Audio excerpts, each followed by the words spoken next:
Hey everyone, welcome into this lecture number 9 of the semester on representing graphs. This lecture covers section 10.3 of Rosen's text. It's called Representing Graphs and Isomorphisms of Graphs. So for the first item, we would like to define a property called adjacency. Although we've already talked about adjacency, we want to talk about how we can represent a simple graph by just making what's called an adjacency list. So here's the scenario. Let's let G be a graph, vertex and edges, that has no multiple edges for now. We'll add in multiple edges soon here. But for now, that has no multiple edges. Then we can represent G by a list of the, in some ways, a double list. So a list of the vertices that are adjacent to each vertex, all right?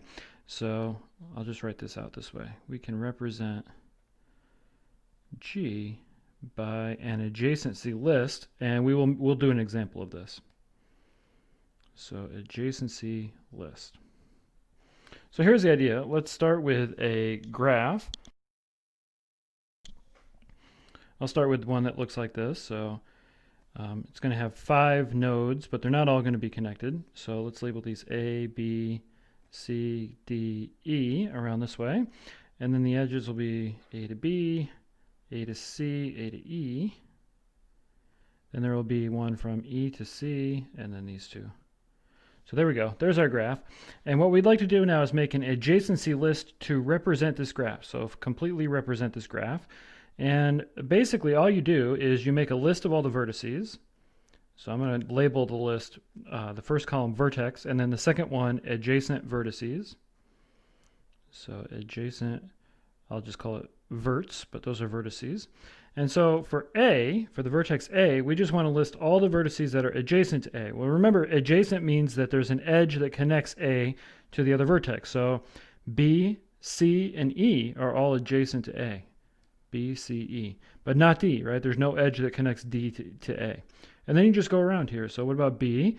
Well, the only vertex that's adjacent to B is A.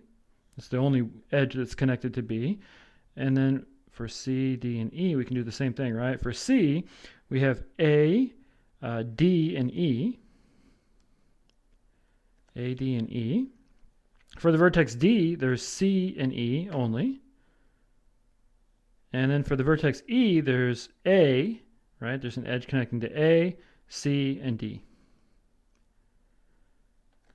And so there we go. That's a vertex. This is called an adjacency list, but this is a list of all the vertices that are adjacent to each vertex. And this completely represents the graph. So you could completely reconstruct, maybe if you were just given this information over here, if you were just given this list, you might not draw the graph in exactly the same, geometric orientation, but you would get a graph that is equivalent in some way, all right? Now, what if we wanted to change this? So how could we adapt this to a digraph, all right? So let's say this. Let's say if G equals VE is a digraph, then the two columns become, instead of just vertex, it would be initial vertex and then terminal vertex. All right, so then the columns of the adjacency list become, so they become initial vertex. So for every vertex, there will be a row that corresponds to all the edges for which it's initial. And then all of the right-hand sides will be the terminal vertices of those edges. So, and then terminal vertices. So I want to use this graph again. Let's name this graph up here like 1. Here, let's give it a star. Name it in some weird way. So there's graph star. I want to use this again. So I'm going to copy this and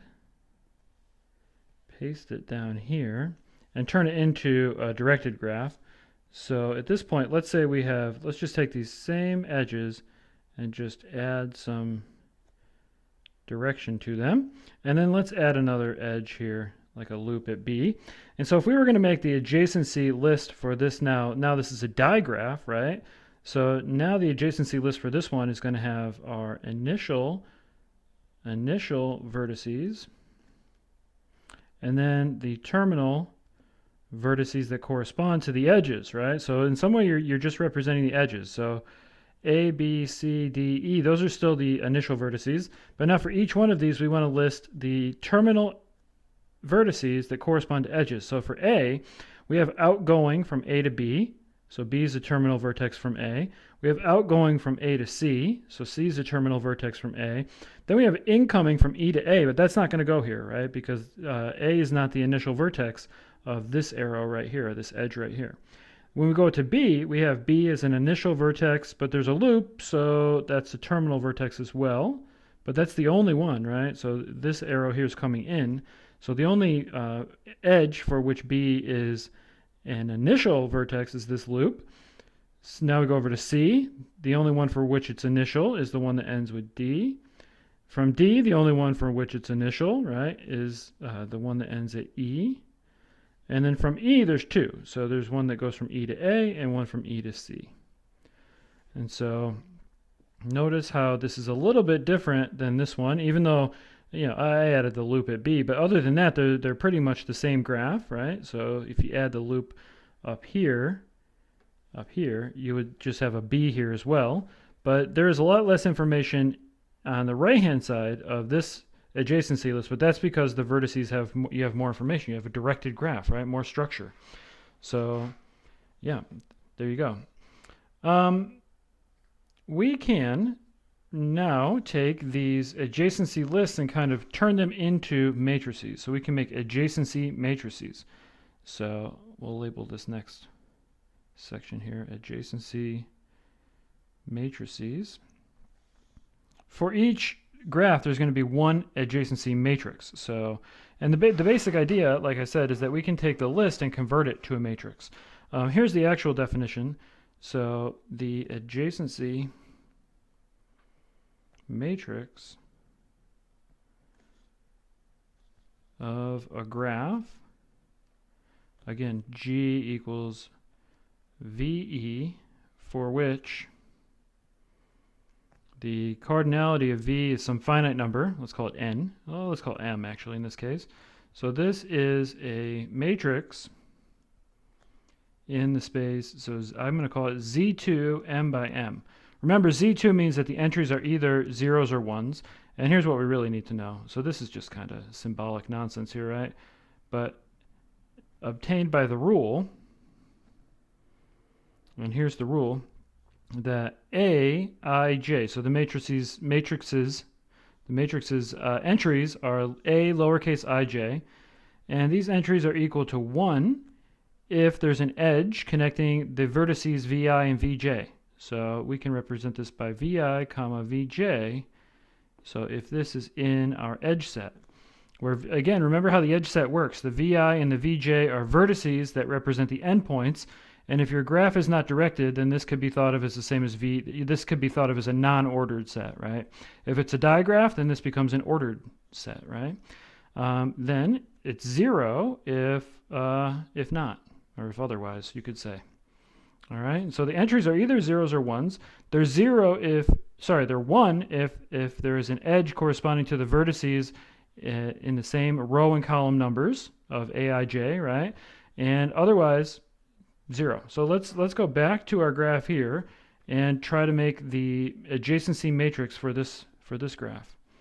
So I guess I'll copy it again. So this will be our sample graph.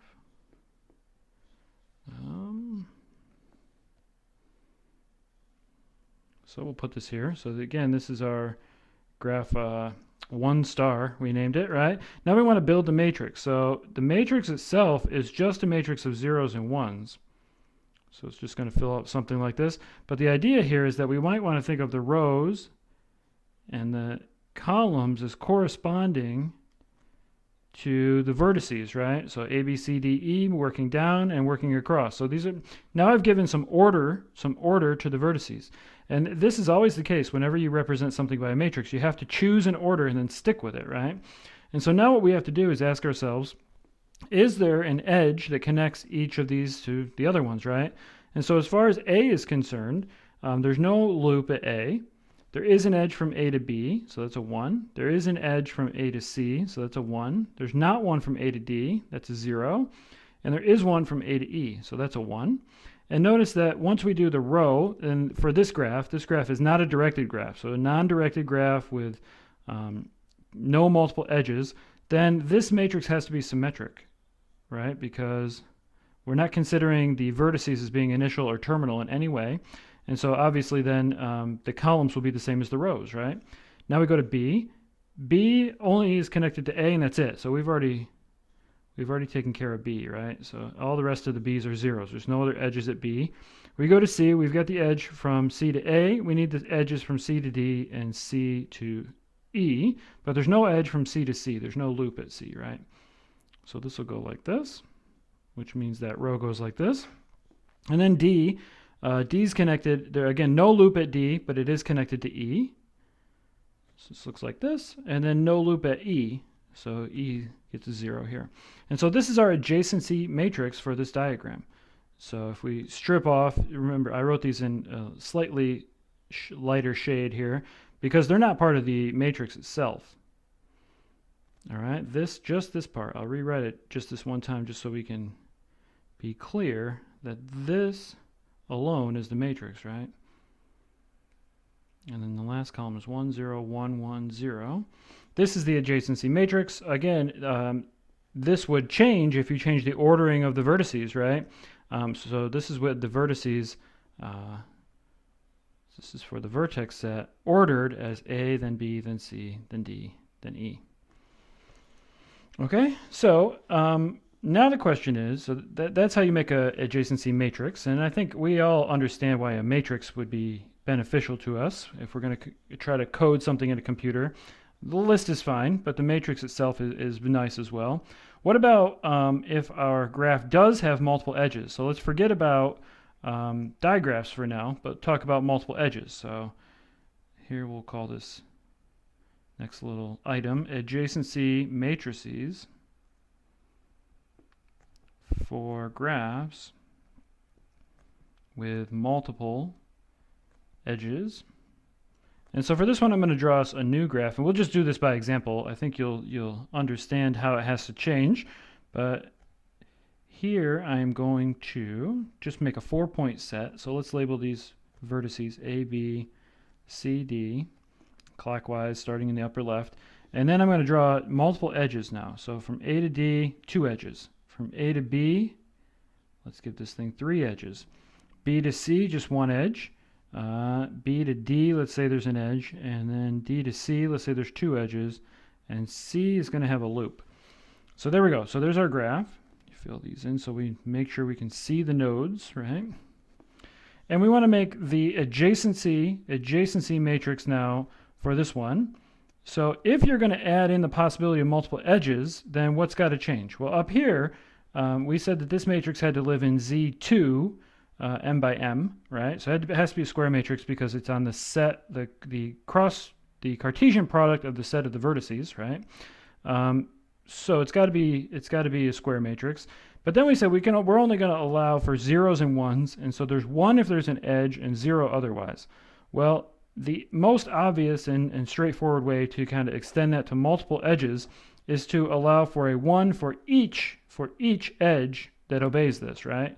So if you have multiple edges, then you just put a 1 for each edge.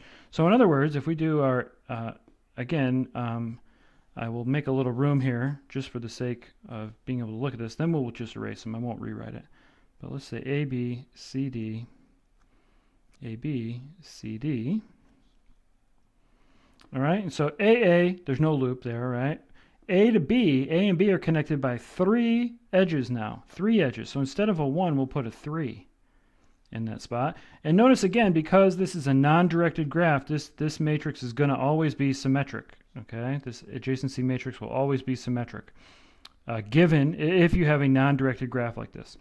All right, so from A to C, there's no vertex, right? Edge, no edge that connects A to C. So that's a 0. A to D, there are 2 now. So what are we going to write? We're going to write a 2. So 2 edges from A to D.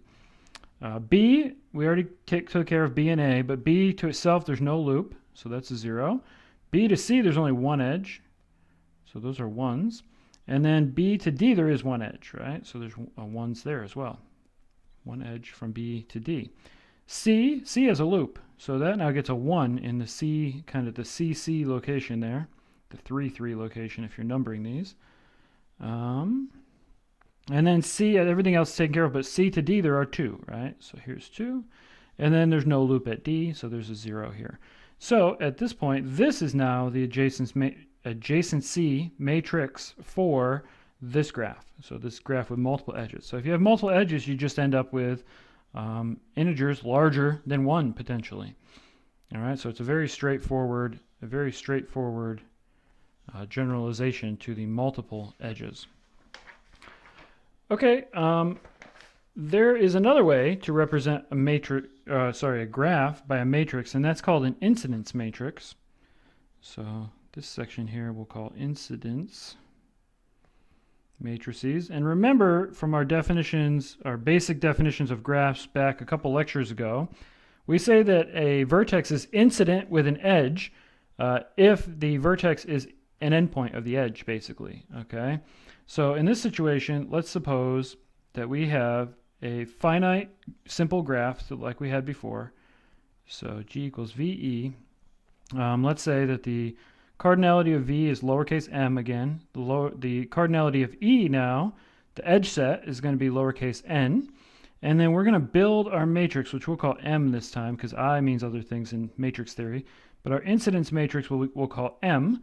This is going to be a matrix in, this time it'll be Z2 M by N. So it's going to have rows that correspond to the vertices and columns that correspond to the edges. All right, so that's what this means. And then I'm being a little loose with my writing here, but again, we'll define this by the rule. So we'll define the entries by the rule that M sub ij. So Mij is now the ijth entry of capital M. This is going to be equal to 1 if the vertex Vi is incident with the edge Ej. So now we need to put an ordering on the vertex set and on the edge set. The edges have to be numbered and ordered as well. Maybe not numbered, but they have to be ordered as well. And then it's going to be 0 otherwise. And so just remember, again, that the word incident in this sense means that the vertex is an endpoint of the edge. All right, it's an endpoint of the edge. So let's do an example. And yeah, let's just see. So I'm going to draw a graph, and then we'll go from there. So this graph is going to have 5 nodes or 5 vertices, and it's going to have 8 edges. So I'm just looking at my notes as I draw here. So these will label the vertices V1, V2, V3, V4 down here, and then V5. So it's not quite not quite clockwise here. The edges will draw here. So there's going to be edge 1, and then edge 2 and edge 3 are both going to connect V1 and V2. Edge 4 is going to go from V2 to V3. All right, edge 5, I'll draw here. Edge 6 here. Edge 7 will go down here, and then we'll have another loop here, edge 8. So I'm now going to kind of go back and color code the vertices so it's easier to see those, okay? So those are the vertices. And now we want to make the incidence matrix. So we're going to make a matrix to represent this graph. I'm going to put a box around this. This box has nothing to do with the graph. Maybe I don't want to put a box. I just don't like how close this is here, so I'm going to move it. This is one of the perks of writing your notes on a computer. You can reorganize after you find out you messed it up, right? So our incidence matrix, M, it's going to have rows that correspond to these vertices. So it's going to have 5 rows. V1, V2, V3, V4, V5. I'm going to go back and erase that when I'm done again. And then the edges, there's 8 edges, right? So this is going to be a 5 by 8. So there's going to be a column for edge 1, edge 2, edge 3, all the way up to edge 8. So this is not a square. This matrix will not be a square. Incidence matrices are not squares. So now at this point, what do? Well, we just look at vertex 1, and we put 1s wherever there's an edge. Okay, so vertex 1 is connected. It's incident with edges 1, 2, and 3. That's it, right? So 1, 2, 3, and then it's not incident with any other edges. Remember, that just means that it's not an endpoint. It doesn't matter. So there were times when we counted loops as being like doubly incident. We're not doing that here. So it's an endpoint. It doesn't matter that it's two endpoints of this loop, right? We just write a 1. And then we go to the next one. So V2 is incident with E2, E3, E4, and E6. All right, so V2, we said it was E2, E3, E4, and E6, but nothing else. So that row is going to be 0, 1, 1, 1, 0, 1, 0, 0. All right, and then we go again to vertex 3 here. 3 is incident with 4 and 5 only, and then everything else is going to be a 0. So you can fill in the 1s first and go back and plug in 0s. Vertex 5 is incident with only 5 and 6. And nothing else, right? And then vertex, oh, that was vertex 5. I went out of order. See, so you got to be careful. If you put in ordering, you have to obey it, right? So what I actually wrote down there has to be the last row, because vertex 4 is over here. Vertex 4 is incident with edges 7 and 8. So 7 and 8, and then 0s here. All right. So we have a problem, though, because E2 is incident with edge 7. 1, 2, 3, 4, 5. So I'm sure you guys were yelling at me as I wrote this down. 1, 2, 3, 4. Edge 7 here is incident with V2. I didn't write it down. So be careful. I'll leave this in the video so you can see me struggle. Yeah, but that's got to be a 1. Hopefully I didn't miss any other ones. But yeah, edge 7 had to be incident with 5.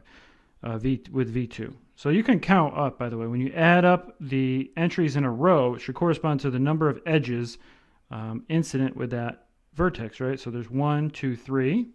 That's right. We just did this one. 5. We fixed that. So only 2 for V3. At least that part's right. It doesn't mean I got the right 2, but the number is correct. 2 for V5. It's down here again, right? Correct. And then 2 for EV4. So that's right. So there you go. So that's an incidence matrix right there. So another way to represent and again, you can go back and just kind of erase these. Now you can leave those as well. So actually, let's leave them, because nowhere else here did I put the ordering. Now it's kind of, if you label them with numbers, then it should go V1 to, it should go in numerical order, right?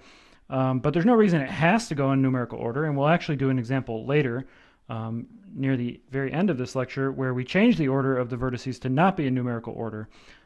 So in that case, I think we want to leave them. They're in a different color here, so it's clear that the matrix is the part that's written in black, and then the labels of the columns and the rows are in other colors. So, all right, one more thing to talk about, and that is isomorphisms of graphs. So I hope you remember that an isomorphism is just another name for a bijection, a function that's a bijection. So the question is, what kind of bijection, right? So isomorphisms are they're always bijections, but they're bijections that preserve the structure somehow. So the structure of a graph has to be, well, number one, the bijection has to map vertices to vertices, vertexes to vertexes, and then the structure that has to be preserved must be the edges, right? So here's how we're going to write this down. This will be our definition. So our definition is, let's let G1 and G2 be simple graphs. So V2, E2.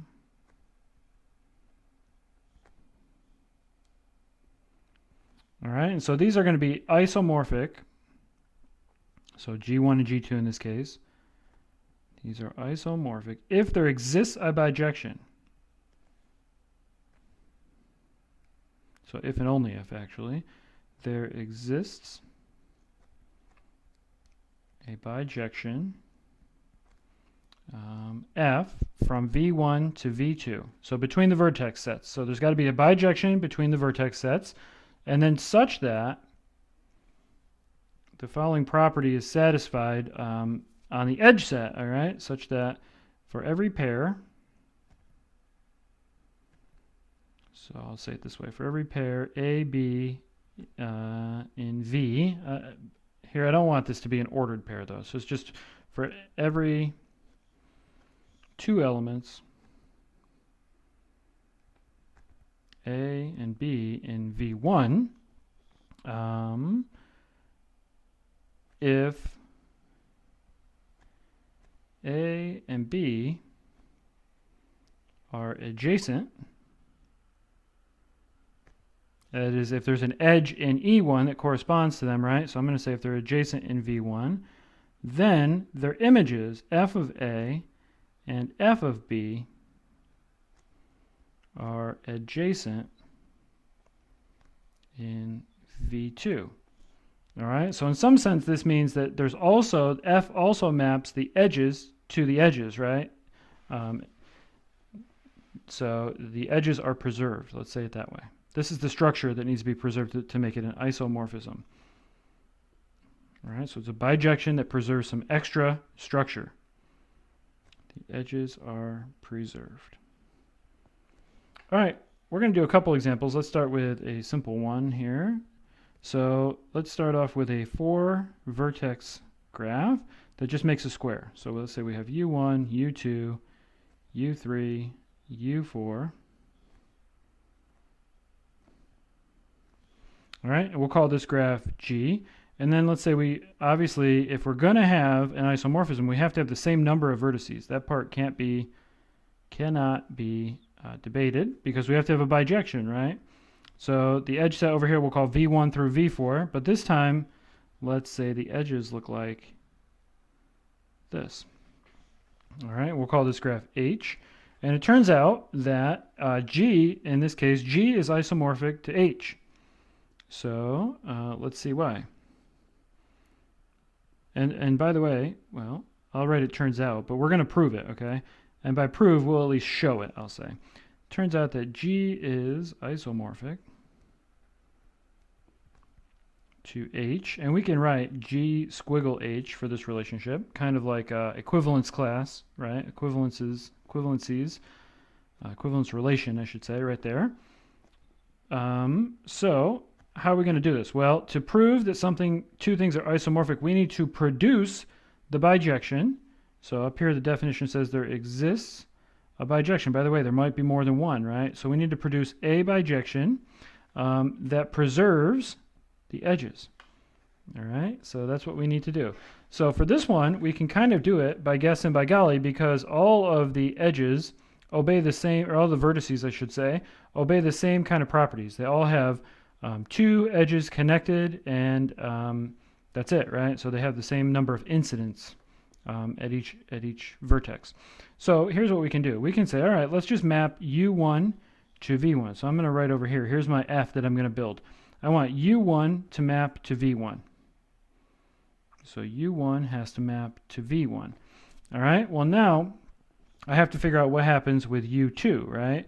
U2 has to be incident, well, U2 in the left-hand graph, in this graph G, is connected to or adjacent to U1, right? So U2 is adjacent to U1. That means that the options for where U2 gets mapped to have to be the two vertices that are adjacent to V1 over here because we have to preserve this structure, right? The edges. So my choices are U2 can either go to V4 or to V3. And it doesn't matter which one, actually. It doesn't matter which one.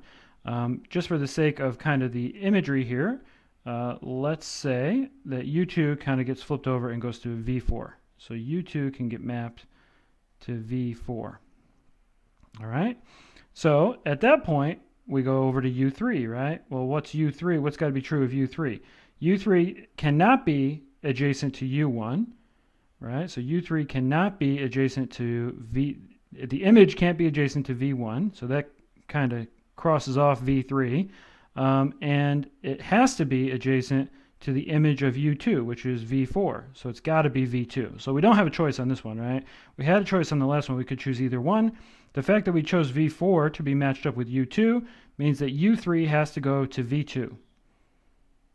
All right, V2, that's to preserve the edge, right? That's to preserve the edge. So let me draw these edges in as we're going. So we have now preserved a couple edges, right? We have let's color code everything. U1 is going to go to V1. Then we said U2 is going to go to V4, and that preserves that edge, right? So we'll do that one in orange. So this edge goes to this edge.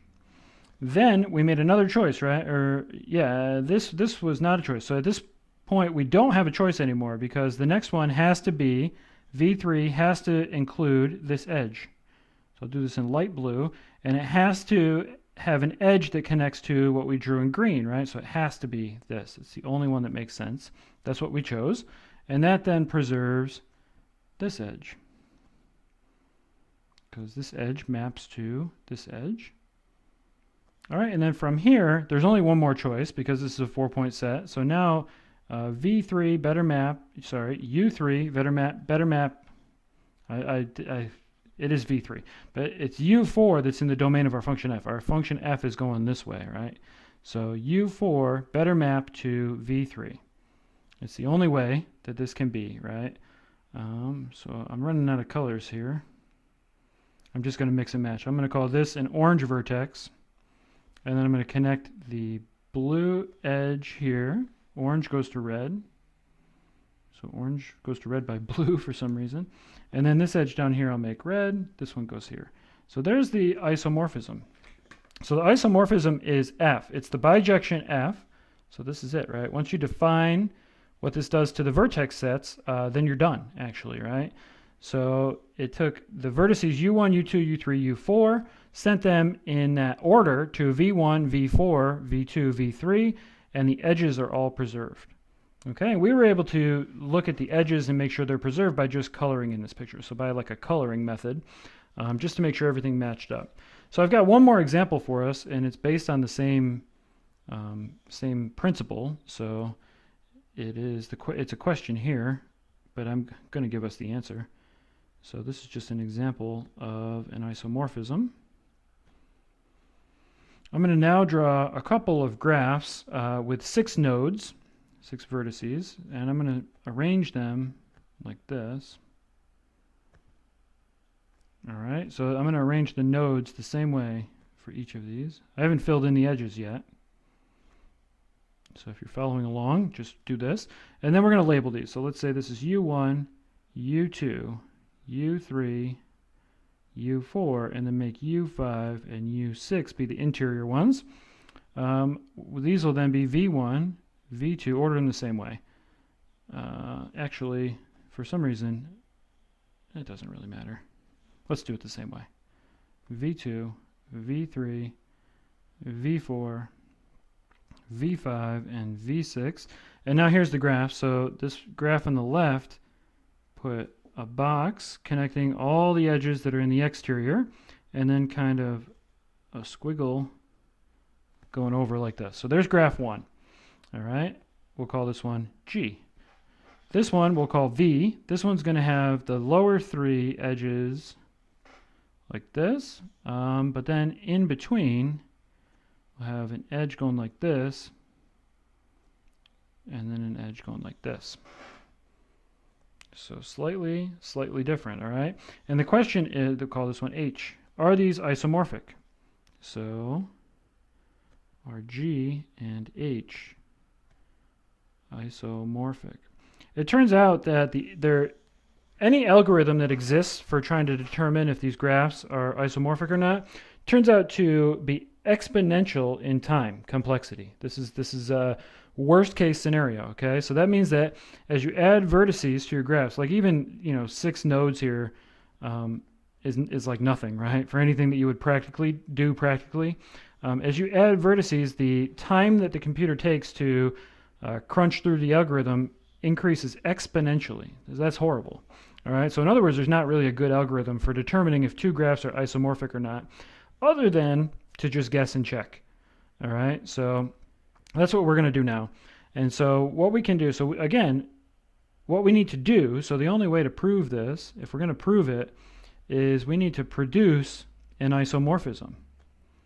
So we need to produce a bijection, and then we need to check that the edges, the adjacency diagram, we're going to use the adjacency matrix actually.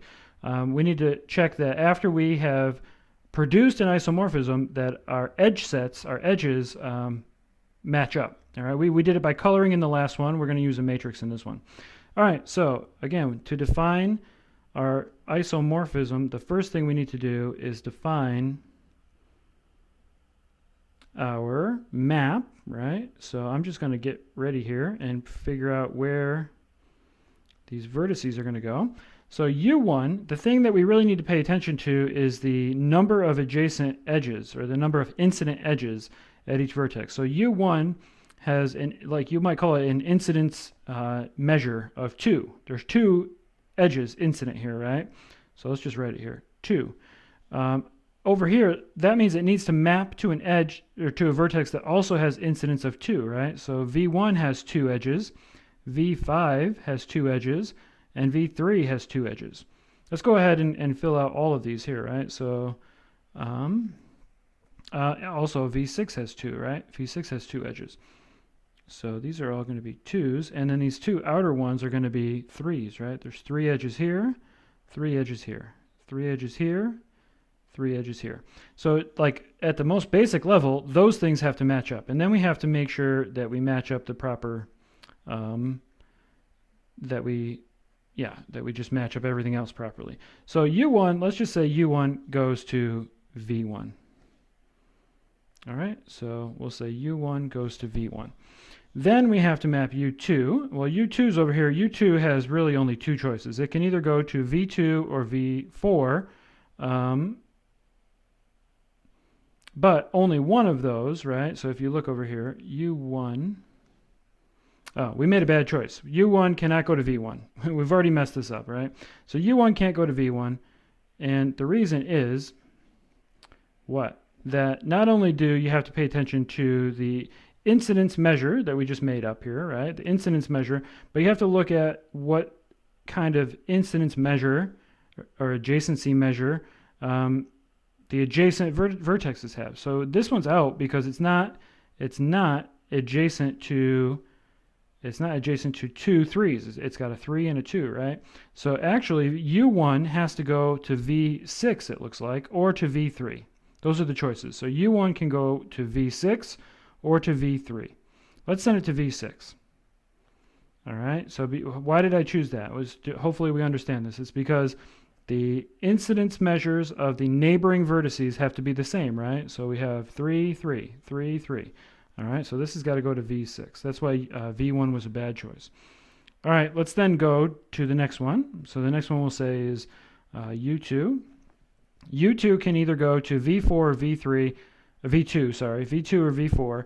And now it turns out that it doesn't matter because all 3 edges from each one of those have, go to vertices with incidence measure of 2, and they both connect to this V6 that we have. So it can go to either one. So let's go up here. Let's send U2 to V2. All right. Then the next one, let's just go down here to U3. So U3 has a measure of 2, and it has to be adjacent to measures of 3. So the only place that it can go is to V3. That's the only one left. That was the other choice, right, after we chose V6 here. So this has to be sent to V3. And then we go over to U4. U4 is the other one with a incidence measure of 3, so that's got to go to V4. See, there comes a time when there's not as many choices as you might expect, right? And then what do? Well, now we go to U5. This has to be adjacent to U4, and it has to have a measure of 2. So it's got to be adjacent to the image of U4, that's V4, and have a incidence measure of 2, so it's got to go to V1, right? It's the only one left. And then, running out of colors. Let's just use this yellow that you probably won't be able to see. So this yellow, U6, that one has to go to V5 now, right? It has to. It's the only one left, right? But it also obeys the properties there. So I'm going to write it in black so we can read it, but that's got to go to V5. All right, and so this is a bijection because we constructed it to be one, right? And as we went along, we kind of paid attention to the edges, right? We paid attention to the edges, so just based on the construction, the edges should work out. But let's make sure that the edges truly do work out, and let's do it by creating the incidence matrix for each one of these. So we'll call this the incidence matrix. Remember, we called this M for the graph G. All right, so for this one, it's going to have to be a 6 by 6. And so it's going to go U1, U2, U3, U4, U5, U6, U1, U2, U3, U4, U5, and U6. All right, and then we carefully look at this. So U1 is incident with U2 and U4. All right, U1 and U4. And so as we go across, this is going to be U1 is with U2 and U4. So it's 0, 1, 0, 1, 0, 0. And again, this is symmetric because it's not a directed graph. And so then we go to U2. U2, we've already got U1. It's got to have U3 and U6. So U3 and U6, U3 and U6. Then we go to U3. It's U2 and U4.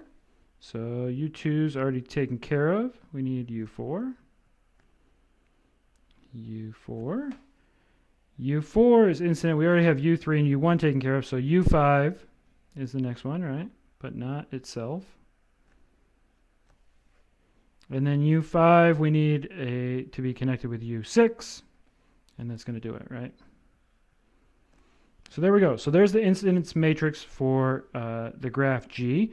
Now let's make the incidence matrix for H. But now what I'm going to do, and I alluded to this a little bit earlier, is use the vertices ordered in this new ordering. So like shuffle the vertices to be in this order when I build the matrix.